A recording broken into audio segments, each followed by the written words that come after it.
పరిశ్రమలో నటిగా తనకంటూ ఒక ప్రత్యేకమైన గుర్తింపును సంపాదించుకున్నారు జ్యోతిక. వైవిధ్యమైన పాత్రలను ఎంచుకుంటూ నటనకు ప్రాధాన్యత ఉన్న సినిమాలతో ప్రేక్షకులను అలరిస్తూ వస్తున్నారు. గత ఏడాది డబ్బా కార్టెల్ అనే వెబ్ సిరీస్తో ఓటీటీ వేదికగా ప్రేక్షకులను మెప్పించిన ఈమె ప్రస్తుతం సిస్టమ్ అనే సరికొత్త చిత్రంతో ముందుకు రాబోతున్నారు.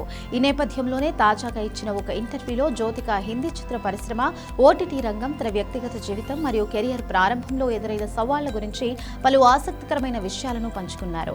ప్రస్తుతం జ్యోతిక నటిస్తున్న సిస్టమ్ ఒక లీగల్ డ్రామా. ఈ సినిమాలో ఆమె పోషిస్తున్న పాత్ర ఎంతో ఆసక్తికరంగా ఉండడమే కాకుండా భావోద్వేగాల పరంగా ఎంతో సవాలుతో కూడుకున్నదని ఆమె పేర్కొన్నారు. కోర్టు గదిలో జరిగే ప్రతి కదలికను సూక్ష్మంగా అర్థం చేసుకునే ఒక బలమైన మహిళ పాత్రలో ఆమె కనిపించనున్నారు. ఈ పాత్రలో నాకు డైలాగులు చాలా తక్కువ, కానీ మాటలు లేకుండా కేవలం కళ్లతోనే ఎన్నో భావాలను పలికించే అద్భుతమైన అవకాశం లభించింది. ఇలా హావభావాలతోనే భావోద్వేగాలను వ్యక్తపరచడం కొంత కష్టమైనప్పటికీ నటిగా నాకు ఎంతో సంతృప్తిని ఇచ్చింది అని జ్యోతిక చెప్పుకొచ్చారు. దర్శకురాలు అశ్విని అయ్యర్ తివారీతో పనిచేయడం ఎప్పుడూ చాలా సౌకర్యంగా ఉంటుందని కూడా ఆమె ఈ సందర్భంగా గుర్తు చేసుకున్నారు. ప్రస్తుత రోజుల్లో హిందీ సినిమా పరిశ్రమ, ముఖ్యంగా ఓటీటీ రంగం 40 ఏళ్లు పైబడిన మహిళలకు అద్భుతమైన గొప్ప పాత్రలను అందిస్తోందని జ్యోతిక సంతోషం వ్యక్తం చేశారు. ప్రేమ కథలు, కామెడీ లాంటి విభిన్నమైన జానర్లను ఎంచుకుంటూ కథానాయకులు ప్రేక్షకులను అలరిస్తున్న విధానాన్ని ఆమె ప్రశంసించారు. బాలీవుడ్లో కథలు చెప్పే విధానంలో వస్తున్న మార్పులు తనకెంతో ఆనందాన్ని ఇస్తున్నాయని ఆమె అన్నారు.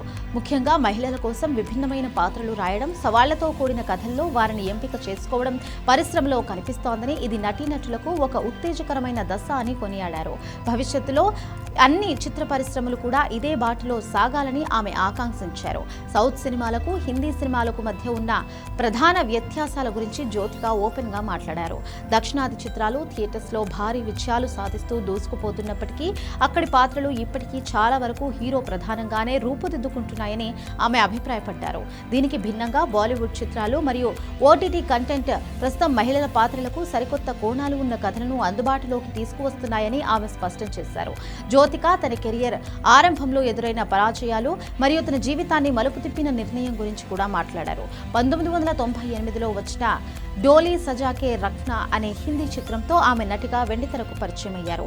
అయితే ఆ సినిమా బాక్సాఫీస్ వద్ద ఆశించిన స్థాయిలో ఆడలేదు. నా మొదటి హిందీ సినిమా వైఫల్యమే నన్ను తమిళ చిత్ర పరిశ్రమ వైపు నడిపించింది. బాక్సాఫీస్ వద్ద ఆ సినిమా సరిగ్గా ఆడకపోవడం వల్లే నేను కోలీవుడ్ కు వెళ్లాలన్న నిర్ణయం తీసుకున్నాను. కానీ చివరికి చెన్నై నాకు కావాల్సిన దానికన్నా ఎక్కువే ఇచ్చింది అని జ్యోతిక ఎంతో భావోద్వేగంగా పంచుకున్నారు.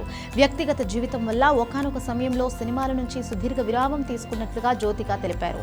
ఆ విరామం తరువాత మళ్లీ కెమెరా ముందుకు రాగానే తనలో ఒక రకమైన భయం, వణుకు వచ్చిందని ఆమె అంగీకరించారు. కొన్నేళ్ల తరువాత మళ్లీ సెట్స్లోకి అడుగుపెట్టినప్పుడు ఆందోళన కలగడం సహజమేనని, అంతా మొదటి నుంచి మళ్లీ ప్రారంభించినట్లు అనిపించిందని అన్నారు. ఆ సమయంలో కేవలం నటన మాత్రమే కాదు, భాష కూడా ఒక పెద్ద సవాలుగా మారిందని ఆమె తన పాత జ్ఞాపకాలను నెమరవేసుకున్నారు. ఏదేమైనప్పటికీ ఎన్నో సవాళ్లను అధిగమించి విభిన్న పాత్రలతో నేటికి సరికొత్త ట్రెండ్ను సెట్ చేస్తున్న జ్యోతిక ప్రయాణం నిజంగా ఎందరికో స్ఫూర్తిదాయకం.